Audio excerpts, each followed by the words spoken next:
In this video, we're going to continue on with number 5 from activity 216, and we're going to be starting with the method of the joints in this video. So as we take a look, we've already solved for our reaction forces for our pin and roller using step 1 to draw our free body diagram, and then steps 2, 3, and 4 to solve for those reaction forces. I went ahead and sectioned off my paper. I usually like to separate what are the forces for my supports, and then what are my individual truss member forces in order to have that show up. So as I take a look, I'm going to start looking at what joints kind of have the least amount going on with it right now. And I'm going to go ahead and start here at the left side with joint A. Okay, very similar process to what we followed. And what I'm going to do here is I'm going to create a free body diagram for joint A and start to look and analyze some of the components. So joint A has a vector acting down to B. It has 500 pounds acting down on top of it, and it has a truss member acting over to C. Now, as we go along, we got an angled line, or an angled force, which is going to go through and cause us to have to break down a vector. So this is, in this case, vector AB. So when we take a look at this, what I usually like to do, redraw. Here's our vector, and break down the X and Y components,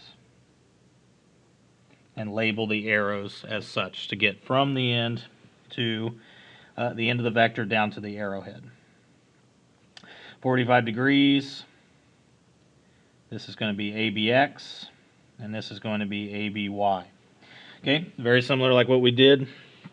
I'm going to, in the last video, we're going to go through and take a look at separating. I'm going to go underneath here, ABX and ABY, and getting those in terms that are a little bit friendlier to work with.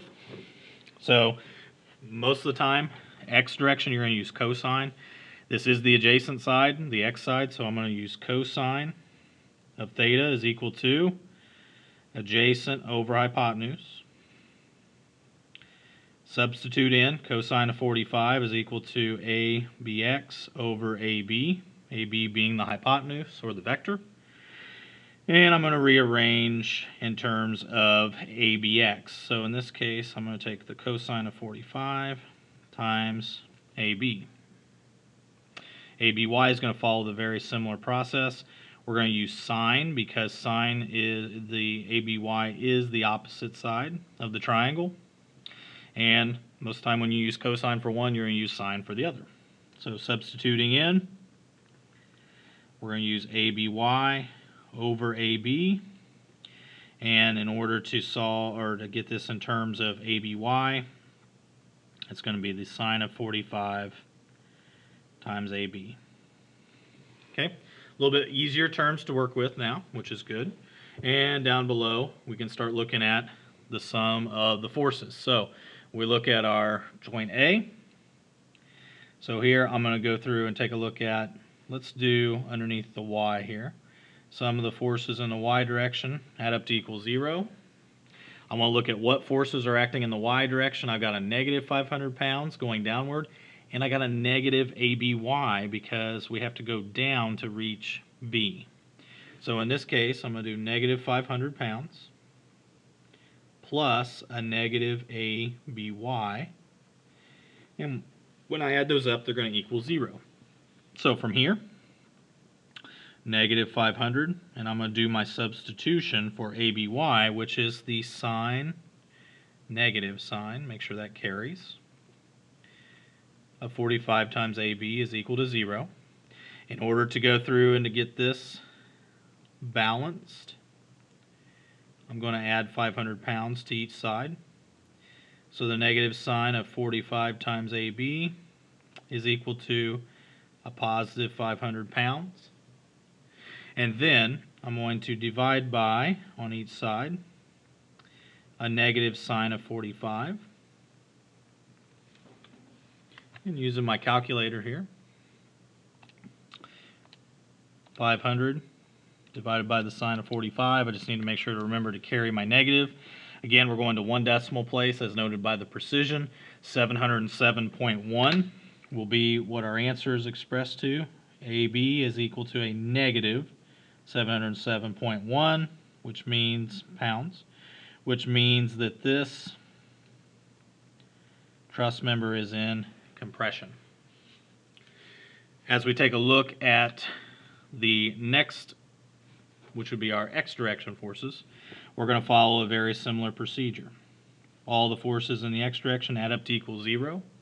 And I'm going to look at my X direction forces. So I do have AC, which is acting over to the right, and I have ABX. Now noting that if I go to the right in this case, I'm going to make it negative. So if I do a negative CA, or excuse me, AC, I guess I should say.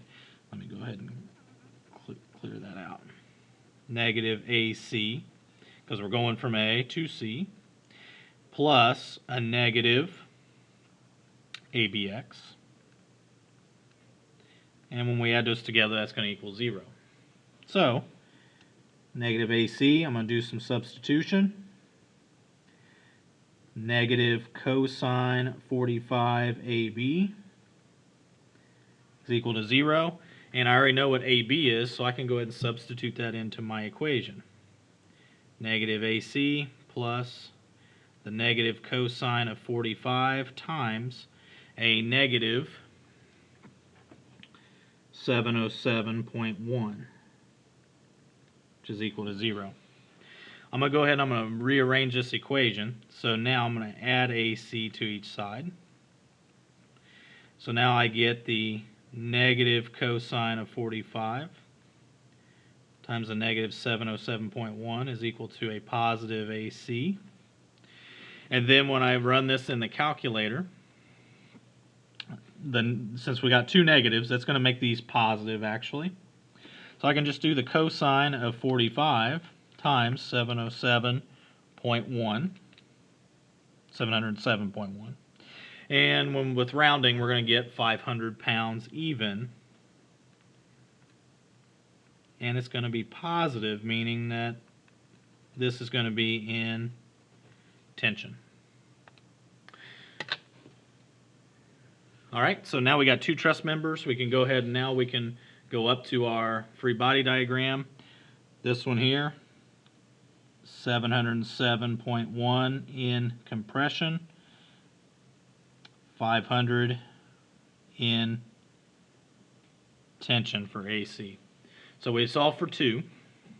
Now we need to look at our next joint. And again, I want to solve for joints that have the least amount going on with them, because least amount of forces means there's the least amount of work that I have to take into account for doing some of the vector work. So I'm going to take a look at my next joint over is C. I could do B, but B's got 2 vectors coming off of it. It means I got to break down 2 of them. I really don't want to do that. I want to go through and do these scenarios. So I'm going to go down here to the paper, and let's take a look at joint C. And let's look at all the forces. We got a truss member acting over here to the right again.